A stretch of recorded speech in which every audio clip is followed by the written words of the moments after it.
As you walk with God personally, don't forget, I'm talking on personalizing your walk with God, understand that if you mess up, God has a backup. If God sends you to a place to minister, you don't go, God has somebody else. Anytime you disobey God, you lose something. Anytime you disobey God, there's something. Obeying God is not for God's benefit, it's for yours. Job 22 verse 2 and 3. When you mess up, God has a backup. So anytime God gives you an assignment, he ate. After eating, he missed it. Do not mistake the mercy of God for his approval. Do not mistake the mercy of God for his approval. That God is using you does not mean you are right. Somebody can keep malice and keep envy and strive and come to the altar and sing and fire will fall. But you become deceived to think that because fire fell, God is happy with you. Fire fell because somebody was hungry in the crowd for the fire. Can we be very real now? Have you noticed there are some native doctors that will give people charm and it will work? You don't know? They are not powerful. It's the faith of the people in the charm. If when they come back, he tell Baba say it work. Baba shock. Even Baba shock. Eh? Say, Baba, I put it on my body. They shot me. The gun they going. Eh? Baba, what happened? Say, I'm happy. Ogidi gun has done it. But Baba shock. Why? He didn't expect it to work. But the faith he had in that thing. So sometimes you see God move from the pulpit. It might be the faith of the people, not your righteousness. The mercy of God. Balaam was going to where God did not send him, and he was prophesying accurately. God said, don't go. He was going, and he was seeing prophecies. So that's why you don't live your life based on the giftings of God. If you build your life on the gift, you'll get destroyed. If you mess up, God has a backup. There are many people today who are living the life of failure spiritually. God has put somebody else to take over their place. God gave you a long rope to draw, but you are wasting time. Carry fire to your bosom. So God just bypassed you and picked somebody else. Listen to me. Listen. God is in need of vessels. But no matter how desperate God is for vessels, he will not use unclean vessels. God will not lower his standard because he's in need of men.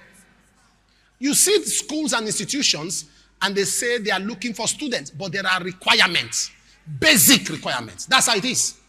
There are basic requirements if God must pick you out as a vessel. God will not lower his standards for you. When you miss it, God has a backup. There are some of you today who are singing, having inspiration. No, it is somebody who failed God that God had to use you as a replacement. The day you become arrogant too, there's somebody waiting to replace you. If you mess up, God has a backup. Even humans, we have backups. You have backups, you have your phone, you have memory card, you have backups. You do things, you have spares. So God, one thing I pray is that God will not replace you. In life, in our walk with God. For everyone who is a believer, everyone who is a pastor, a singer, an artist, usher, protocol, and you are genuinely walking with God, be very careful of spiritual elder brothers. They are not your father in the Lord. They are your elder brothers. They have been the faith before you. Please be careful. Who sold Joseph? Who killed Abel? Be careful of spiritual elder brothers. There are people that would deceive you into error and they will show you scriptures. You don't know? They will open Bible and show you error.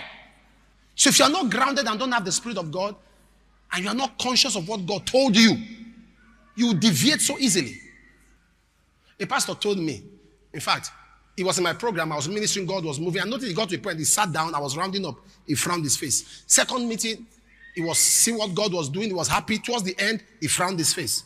Third meeting, it was 4 meetings, 2 morning, 2 evening. By the 4th day, he didn't talk, he was just looking at me. When we finished, see how God moved. He said, sir, no, sir, no. Ah, sir, you slack, oh. I said, I slack. He said, see crowd, you didn't even raise money. So his withdrawal and anger was that I didn't. So I said, wow. So anytime you see crowd, it's money you are seeing. So to you now, church is market.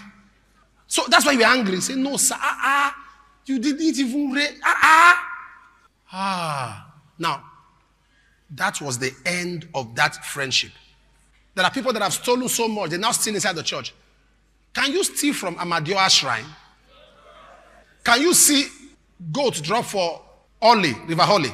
You now be mad enough to go there and collect it. So God will put you at a position in your life where he wants you to be very conscious of him. Because when you become too familiar with God, one time God told me, he said, extreme familiarity with God makes you outdated. One guy was talking. He said, you see, in those days we used to carry the Bible. Hear what he said. He said, in those days we used to carry the Bible. But we have grown to a point that we don't need the Bible. We are now the Bible. Yeah. I said, wow. If that's growth, may I never grow. If that growth of not... He said, we are now the Bible. Never get to that point you are so familiar with God. Never get to that point where to kneel down to pray. You are not so familiar. To lie on the floor before God, you are so familiar. The people that are so familiar with God, they are wearing white, they can't kneel. They can't kneel. They can't kneel before the Lord to pray. You are not so familiar with God that waking up at night, no, you can't wake up to pray. You are so familiar with God that lifting your hands before God, no, you are very careful. Because the level you are operating. Rebo Shaka, KKK.